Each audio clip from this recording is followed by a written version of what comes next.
Another one straight from the gut. A lot of times it's the only way I know to do it. And I want y'all to see the realness of it, the rawness of it. I have a hard time this morning.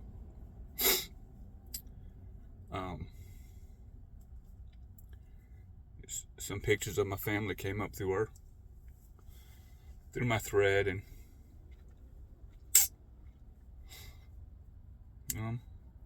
I'm tired of being divorced. Miss my wife, but still going to stand for the marriage, not looking for any other woman. Miss my kids, miss being together. I don't live with regrets, but I got regrets, and sometimes it just gets the best of me. I've shed a lot of tears this morning.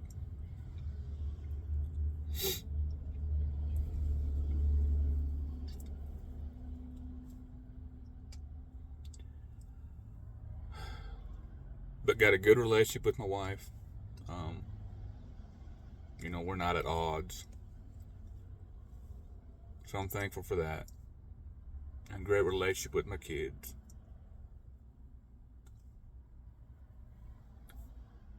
But there are days where it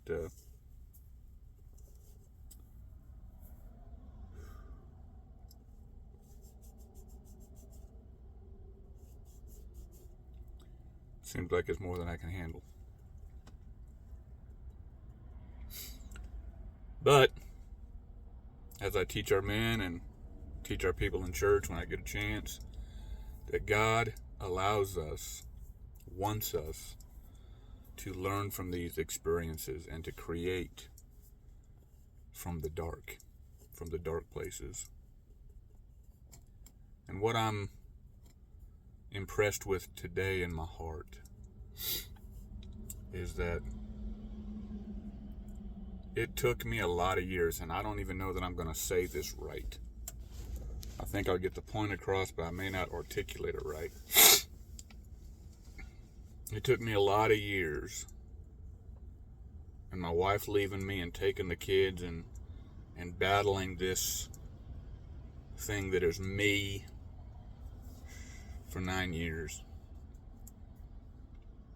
It took me a lot of years to learn to separate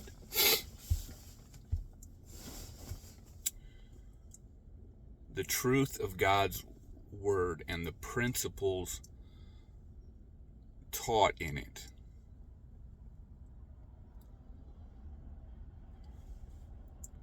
from how I presented it to my family.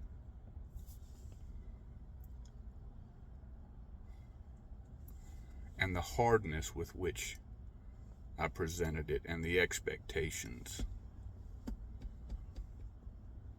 I had that I should not have had. To learn to be able to love the truth, speak the truth,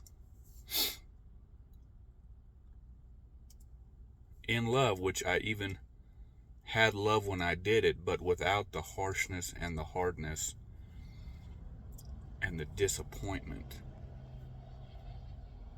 and anger I would show a lot when things didn't go the way that I thought they should.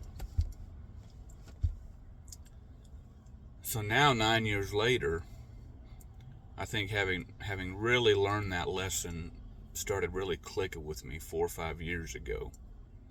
And I'm still learning it, but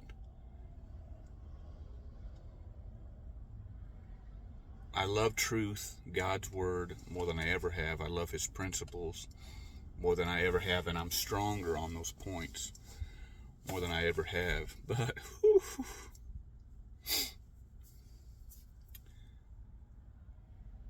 by his grace, I've got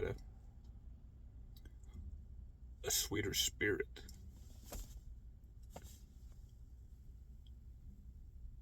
In general, and then when I'm dealing with people and family that they're not doing right,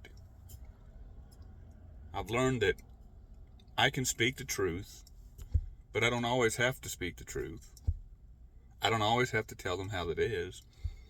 And if it is a situation where I think I have to address, that I can address it with boldness and love and kindness without getting all bent out of shape about it, without being harsh, and without showing disappointment,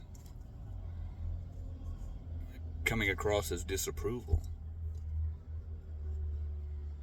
You know, it's a hard lesson to learn, and I know I don't do it right all the time, but I was the type of guy as a preacher. I was in love with the ministry more than I was in love with the Lord, and looking at my family as a trophy,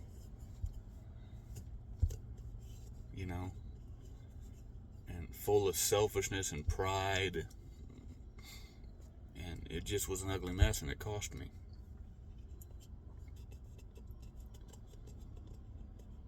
Where I homeschooled our kids, and we had a little farm, and we didn't have TV, and all that's good. I still believe in that 100%.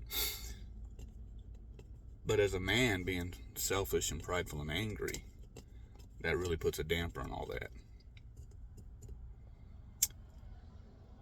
And wanting to raise my kids, divorce was never an option. Still not an option. Remarriage is not an option. I'm not pursuing that. I'm just going to keep walking with the Lord and loving my wife and leaving the door open for reconciliation. But never divorced, and just in love and on fire for the Lord, and our kids going on for God. I mean, that was what I wanted. But you don't get those results being an angry, selfish, prideful man. And so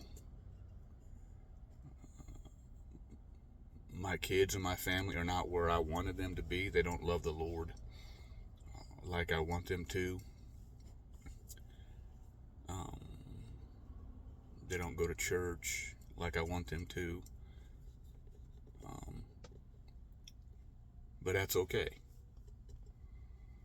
And I don't have to preach to them, and I don't want to preach to them, and when they come to me for advice, and it seems like they do more and more, we talk. Every one of them's doing something right now that I absolutely don't approve of, but I don't have to tell them that. They already know that. So when we talk, we laugh, and I guess it got me thinking, because conversation through text I was having with one of my daughters today.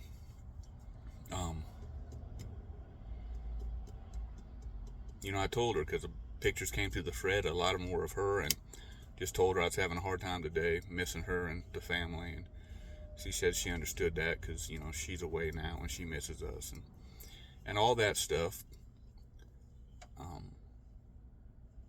There's one aspect of her life that I absolutely don't approve of.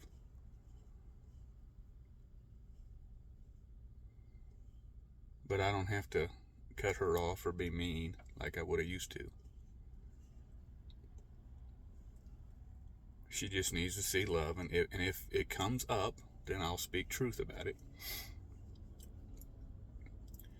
But here's where I realized I made a good separation, because she's all my kids are good, great members of society. I would take my 4 kids up against any 4-man crew on any kind of job, and I want to get so big that I can employ every one of them, and every one of them are going to get chances to be supervisors and managers and superintendents and whatever, operations and management, whatever, before I give it out to anybody else.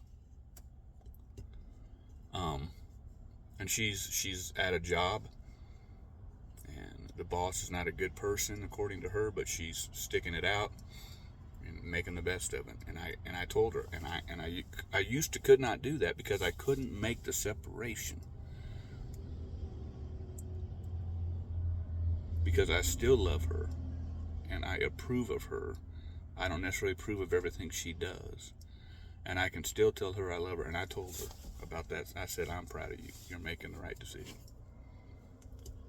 So anyway, lessons from the rawness. Keep your eyes on Him.